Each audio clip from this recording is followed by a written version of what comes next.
Good morning, everyone. Good morning. Good morning. Sometimes in my consideration of my life, of course I know none of you think about yours, I am caused to look and see who I have attracted to me. Today I rejoice in feeling in some measure I have attracted such goodness to me, such variety to me, that today's lecture could be a flop and it would be all right. But you see, the object of this is not about the lecture. The real intention of this is to get your attention to where you can do similarly to what I was speaking of, and that is looking at yourself. We all have voices that play in our heads and play constantly. But we're going to approach it from, you hear something. You get this opportunity. You're about to make a choice. And you think about that choice, and your first response is, this is what I should be doing. And then almost immediately, you have all that junk that comes up that tells you of how it can't be done, why you shouldn't do it, all the fears. Sound familiar? Yes. Okay. I knew. See? Law of attraction. I knew I was at the right place at the right time. Okay. So you go from that space of expansion, to a place of doubt, uncertainty, and fear. And you don't understand it. You can't really intellectualize this. And you hold yourself back because of all of this other junk that's playing inside your head. Think about it now that these are really forms of attachments, mental attachments, that have an energy to them, often an emotional energy. And carry with it a fear of loss.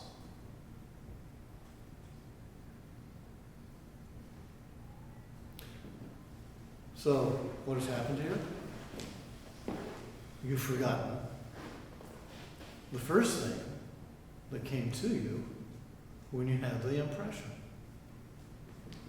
That's what causes the confusion. You forgot the first feeling. Notice I said the first feeling, not the first thought. You had a feeling that fired you up, that said, yes, this is right. And then all this other junk started coming in. So, what about doing something about it? What about trying meditation? I know, you can't sit still for 30 seconds. Got it.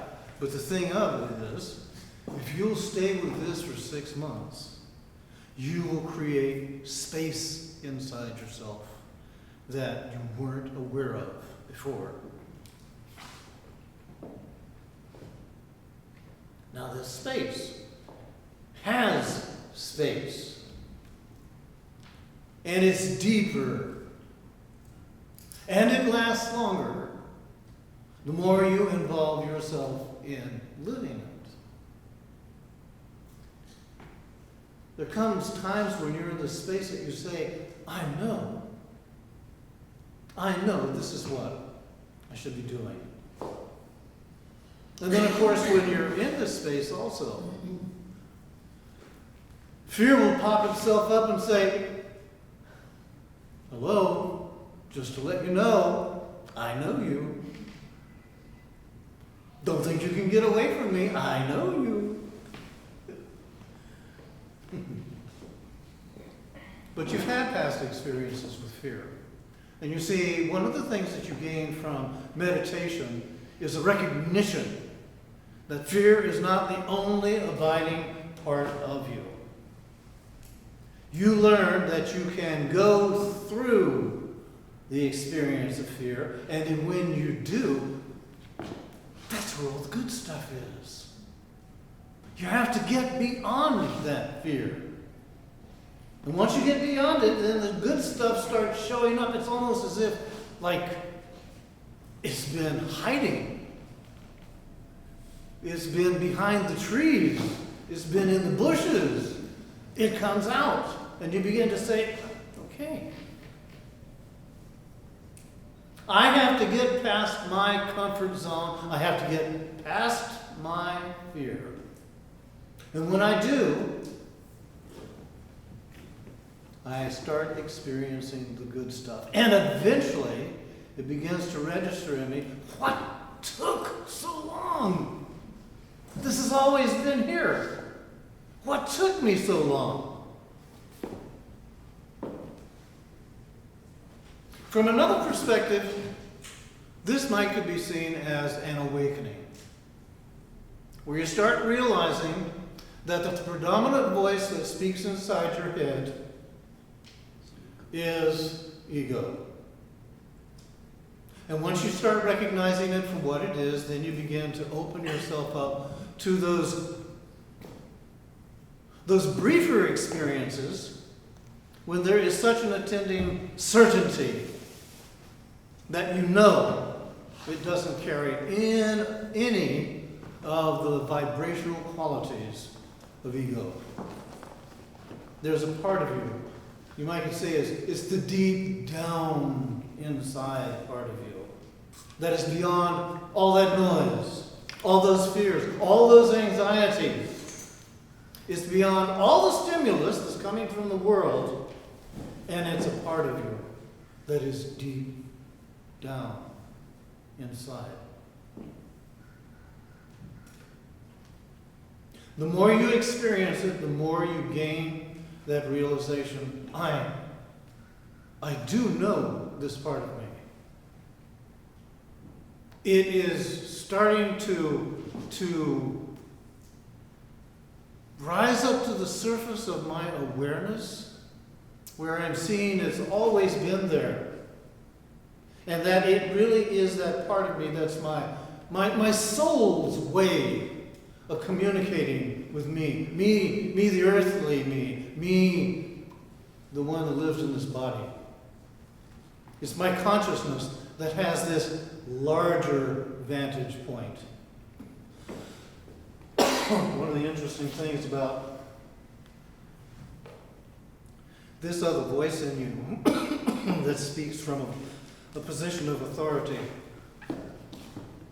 doesn't give you a 2-page dissertation on it.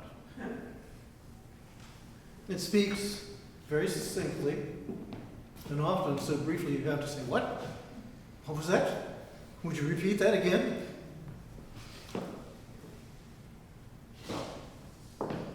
So look at this and see,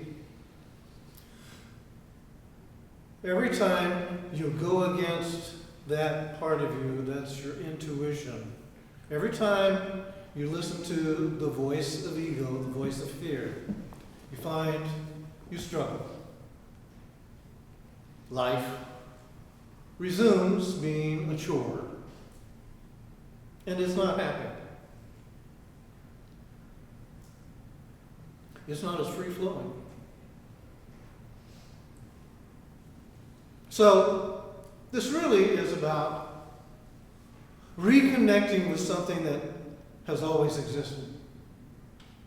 It may seem like a new connection to you, but in reality, it's you waking up and reconnecting with that space in you. Think about it now, and think about the decisions that you've made or things that you've done when you felt 100% in alignment. It felt right, and it felt light. The confirmation. Even though there was the ongoing aspect of life that showed, okay, There's going to be some obstacles here, but nothing you can't get over. Nothing that's impossible. This extended version and expanded version of your consciousness, the non-physical version of you, your soul, your spirit, is expressing to you. It is communicating to the physical version of you. And it gives you these feedbacks to where you feel right, you feel light. There's the part of you that in the moment knows. So this is encouragement. Cultivate this. Trust this. You don't have to live your life in accordance to what other people say. You don't have to do according to their opinions. You don't have to let their judgments be the limitations that you place on yourself. Deep down inside, remember, you have a way, a feasible way, a tangible way of feeling inside your body.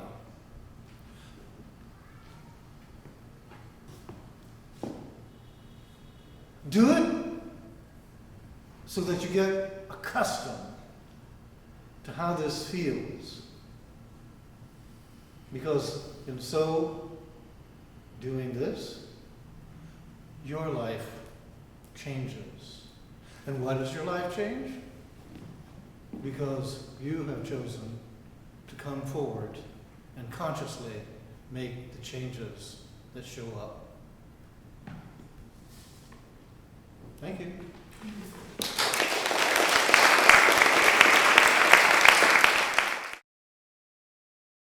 For more information about the Metaphysical Church of Enlightenment or the Rodin Foundation, please go to our website at www.rodin.org.